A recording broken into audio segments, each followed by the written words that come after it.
Hi friends, and welcome back to another video. So today I decided to take on the book snob tag, and I was actually tagged to do this by Isabel, so I'm going to leave her channel link down below, and I'm going to leave the people that I have tagged also below.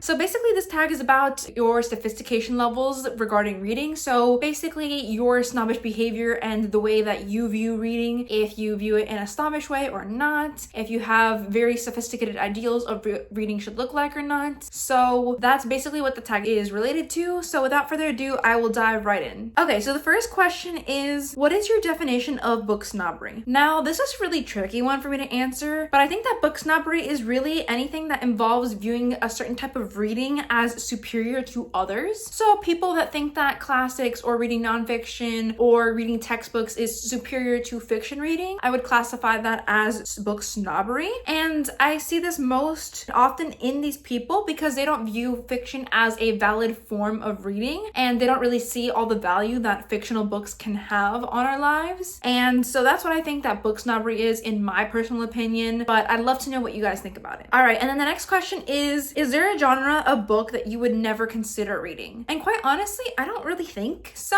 I'm willing to give almost anything a go. I like to read widely. I try to read as diversely as possible, and this year I've been trying to read a greater variety of genres than in the past. I'm trying to get into mysteries and thrillers and horror, which are genres that I typically have not read in the past. So I don't think there's anything that I would particularly avoid. I don't know, there's just no fun in limiting yourself to only a few options, just in my personal opinion. So I'm willing to try almost anything that sounds interesting. All right, and then the next question is, does erotica count as literature? And I think I would say so. I don't think every book has to be the most profound masterpiece, best written work to be considered true literature. I think that reading would be a really dull hobby if we only had these super profound and very well written books. Like, we do need books for fun. We need literature just for pure enjoyment. So I think that erotica does count as literature. Do I think it's the highest level of sophistication in literature? Definitely not, but I think it counts, and I don't see anything wrong with reading it if that's something you like. All right, and then the next question is it better to read classic literature or popular bestsellers? Now, I think there's a time and place for both of these. Hear me out. I don't think that one inherently has more value than the other, but you can definitely learn a lot from classics, just as much as you can learn from bestsellers, I would say. I enjoy classics and popular books pretty much equally, and I think that people should really read what they enjoy. I think people should give classics a try to kind of expand their horizons a little bit, but if they don't get into that genre, if they don't get into those books, there's no harm done, and I don't think that they should be penalized in any way for that. As long as people are motivated to read, I think that's what matters the most. If that book is getting you to read something, to engage your mind in another world, then good for you. So I don't think that classics are the top tier of reading or anything like that. I think that they're both equally valuable in very different ways. All right, the next question is, have you ever bragged about reading a classic in order to sound smart? And the answer to this is yes, probably when I was younger. I don't think this is something that I would do now necessarily, but I think that when I was younger, I was so eager to kind of establish myself and to show that I was capable, that I had intelligence in me, that I felt a need to brag, especially when I was in school, but I don't think so anymore. I think that reading is a very individual and personalized experience, and I don't think that book learning as a whole is the end all or be all of human intelligence or the capacity to learn. I think there's so many experiences and things that we go through that we learn from. You can learn from YouTube videos, you can learn things from going on a trip, you can learn from so many other things beyond just reading, that I don't think it is a marker of someone's intelligence as a whole. The next question is, do audiobooks count as reading? And what about comics and graphic novels? So I would say I think that audiobooks do count as reading. I know that some people will disagree with me on this, but hear me out. For people that are visually impaired, or they have some other form of disability where they can't read physical books, or they have a very hard time reading physical books, it is definitely the only way that they are able to read books. Audiobooks are a great tool for everyone, but especially for those with disabilities. And I think that they are really valuable, and they add a lot to our reading time as well. Just being able to listen to an audiobook while multitasking and doing other things helps us get through more books. So I think it should count towards reading. I've always counted audiobooks towards my reading goals, and you still experience the same story. Even though it's being read aloud to you, you're still going through all the same emotions with the characters and the same satisfying journeys through the plot, so I think it counts. As for graphic novels and comics, I would also consider these part of reading. They are an immersive experience that tell you a story. It has a lot of images, yes, but there's still text, and the images are still describing things to you. There are books that have illustrations in them that aren't just comics and graphic novels, so I think that this does count as reading. You are engaging with a text as you are going through these books. All right, the next question is, have you ever looked down on anyone for reading a popular fluff book? I don't think so. I mean, there are some books by problematic authors that I would not appreciate it if someone's reading that and they're sharing it, but for the most part, I don't inherently have an issue with people reading popular books. They're usually popular for a reason because they have something that appeals to many people, so I don't really look down on anyone for reading this. I read a lot of popular books myself, so it would be quite hypocritical of me to say that popular books are like something to be ashamed of or something you shouldn't be reading. All right, and then the next question is, have you ever been the recipient of someone's book's snobbery towards you? And I would say probably at some point. I don't remember the exact instances right now, but I know that some people have told me in the past that audiobooks don't count as real reading because you're not using your eyes to read it, and I disagree with that, and I gave you all my reasons why in the previous answers, but I think I can just pretty much brush this off. It hasn't happened in a while, and